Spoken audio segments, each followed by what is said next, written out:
the greater Middle East. And what's happening here is that we are getting dragged into a war.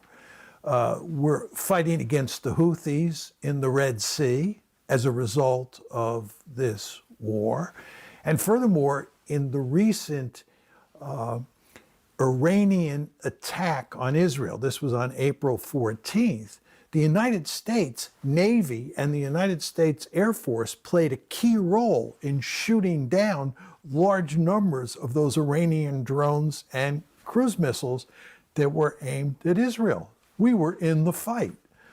This is not in our interest. So from both a strategic and a moral point of view, our unquestioned support of Israel, I believe, is a huge mistake. During the first part of our interview, we discussed the question of power and weakness. But from the Polish perspective, the American policy looks a little bit schizophrenic. Not weak, schizophrenic. Biden and the US administration are calling on Israel to stop killing civilians, to respect the human rights. Do not bomb the civilians in Gaza Strip. And at the same time, they provide Israel with bombs. How to explain that? Well, at one level, it's almost impossible to explain because it's so contradictory. Biden has said that the Israelis are engaging in indiscriminate bombing. He has said that their behavior is over the top.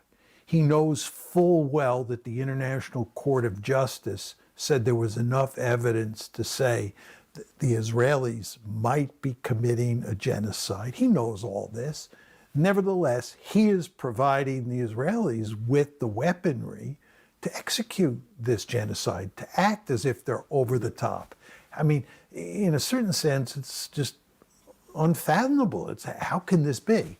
But I think if you step back and you think about it, what's really going on here is that the United States, and here we're talking about the Biden administration, and in particular President Biden, we have very little leverage over the Israelis. The Israelis can do pretty much anything they want. And if we tell them to stop, they just thumb their nose at us, large part to the power of the lobby. So, but I think that if Biden would like Israel to stop bombing children in Gaza, this is just a very easy solution. Stop providing them with bombs. Is this impossible to say, no, Israel, you're not going to get it? I think it's impossible, yeah, because of the lobby. I know for many non-Americans it's hard to believe, but if you just sort of look at the history of U.S.-Israel relations and you sort of look at it, I think since about 1980, if you go back to 1980 up to the present, the lobby has been remarkably powerful over that time frame. And if anything, it's gotten more powerful with the passage of time. And if you look at the votes on Capitol Hill, the votes in Congress on supporting Israel, hardly any Congress people will oppose supporting Israel.